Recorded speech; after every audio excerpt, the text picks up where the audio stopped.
ரட்சிப்பின் பலனாகிய கர்த்தருடைய நாமத்தினால் உங்கள் அனைவருக்கும் என் அன்பின் வணக்கங்களை தெரிவித்துக் கொள்கிறேன். நவம்பர் மாதம் 28ஆம் தேதி நாம் சிந்திக்கும் ஜீவ வசனம் 140ஆம் சங்கீதம் 7ஆம் வசனம். 140ஆம் சங்கீதம் 7ஆம் வசனம். ஆண்டவராகிய கர்த்தாவே, ரட்சிப்பின் பலனே, யுத்த நாளில் என் தலையை மூடினீர் என்கிறார் தாவீது. ராகத்தலைவனுக்கு ஒப்புவிக்கப்பட்ட தாவீதின் சங்கீதம் இது. இங்கு ஆண்டவருடைய இரு நாமம் கூறப்பட்டுள்ளது. ஆண்டவராகிய கர்த்தர் ரட்சிப்பின் பலன் என்பதாகும். எவ்வளவு ஆபத்தான சூழ்நிலை இருந்தாலும் கர்த்தர் தான் நமக்கு பாதுகாப்பு. கர்த்தரின் பாதுகாப்பு இல்லாமல் சாதாரண சூழ்நிலையில் இருப்பது ஆபத்தாக முடியும். வீட்டில் குளியலறையில் வழுக்கி விழுந்து மரணம் அடைவோரும் உண்டு.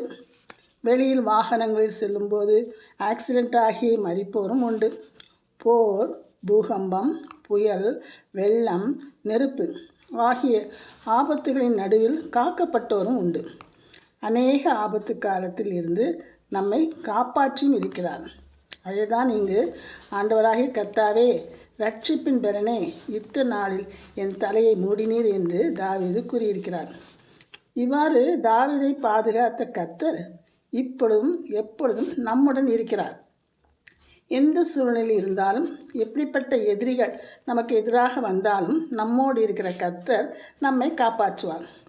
தாவீது ராஜாவாக இருந்தபோது போருக்கு செல்லும் முன்பெல்லாம் கர்த்தரிடம் உத்தரவு கேட்டுவிட்டு தான் செல்வார். அதனால் அவருக்கு எல்லாவற்றிலும் வெற்றி பெறுவார். யுத்தத்தில் வல்லவன்.